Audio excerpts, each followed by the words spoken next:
Greetings, team, and welcome to another episode of Badass Unscripted. Sinatra used to sing about the wee small hours of the morning, and that's me right now, right here. When I can't sleep, I create art. What about you? So today I thought it'd be fun to talk about stretching. Not the physical kind, although that's good too. But let me ask you a question. How do you stretch? How do you grow? I'm big on fundamentals and rehearsal, but if you keep doing the same things over and over and over and over, yes, you automate perfection, and yes, that's important, but you can also get into a rut. The whole purpose of automating the fundamentals is to give yourself room to perfect the things that are gaps or a stretch for you. I'll give you an example that I'm not too terribly proud of. A couple weeks ago, I was trying to get out the door to do something, and I needed a printout. I was already late, and everything was just going wrong. Now, I know you've had that day.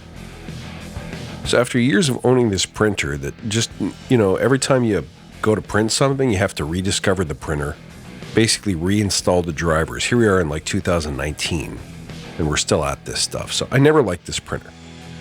But I'm just within seconds of getting out the door in the nick of time to get where I need to go without being late.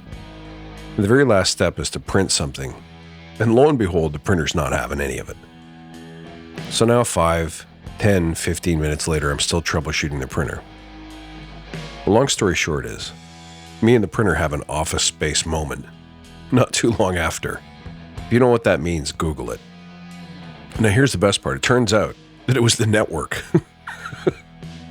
So I should post a picture of the printer, but the point is, when I'm at my best, I can handle anything that comes my way, usually pretty gracefully. But if I have 9 things go wrong in a row, that's when the cracks appear for me. But here's the truth. I want more of those situations. And when they happen, I'm grateful for them, because it's in those moments where I stretch. I need practice with this stuff. I need to be thrown the worst possible situations so I can perform at the level that I expect to perform at. I want to clear the bar that I set for myself. So I have a list of all the things that I need to do that I'm going to do next week. Almost like a backlog. It doesn't matter how long it takes me to get to it, as long as I keep chopping away at it. And it's a list of things that are hard for me. It's a list of things that are stretches for me. It's about consistently putting myself outside my comfort zone. Might be asking for a sale. Maybe having a difficult conversation. Might be taking a no matter what approach to journaling or hitting the gym. Whatever it may be, we all need to test our limits and to push ourselves into areas that we're not yet comfortable with, because that's how you're going to grow. So what's your comfort zone? And what sits just outside it? Identify those things and make a commitment this week to start working on them. Spend some time outside your comfort zone. Now here's the trick. Don't look for perfect outcomes.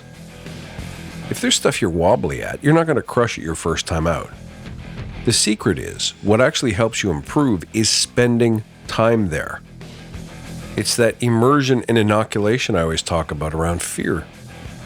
Get yourself used to and comfortable with the thing that you're not good at. If that's networking, then get out there and force yourself in networking situations. If that's public speaking, well, guess what you got to go do? So there's your challenge for the week. As a growing, emerging, and continuously developing leader, spend more time outside your comfort zone this week, next week, and every week.